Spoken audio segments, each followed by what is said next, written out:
I really want you to be able to read your fabric after it's stitched. So let's kind of take a deeper look at the single crochet stitch. So we know that the top, the V, equals a stitch, so you can count those that way. And on the side, it's a little bit difficult with the single crochet. Since the stitch is so small, and you have to turn the piece every side to see the row, you can really only see one row at a time. So we know that this is the right side because it's the row that we started off on. You see, here's my tail. So we're going to look for two little legs. See the two little legs right here?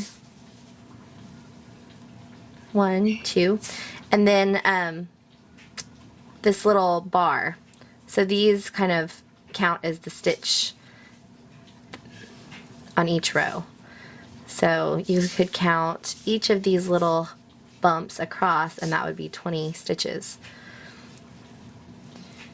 So if you're counting up to count rows, since you're counting, since remember the other side has the right side, you look for the bumps. So see, we have this one and then we have this one, and know that that's the top of a row.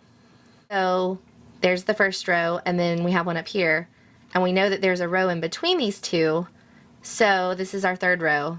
So we know that there's a second row right here. So 1, 2, 3, and then our fourth row. Does that make sense? If it doesn't make sense, let me know and I'll try to explain it even better.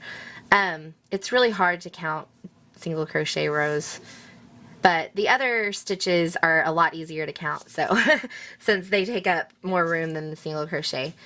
But I hope that kind of explains it. So you'll look for the bumps,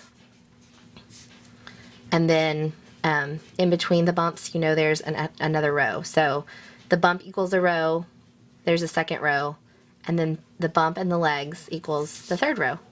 So always look for the two little legs and the little bump, and that'll equal a row.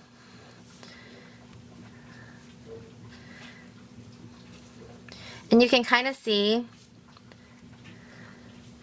so since we're going into holes on the side of the stitch, see there's a stitch for the third row, here's the stitch for the fourth row.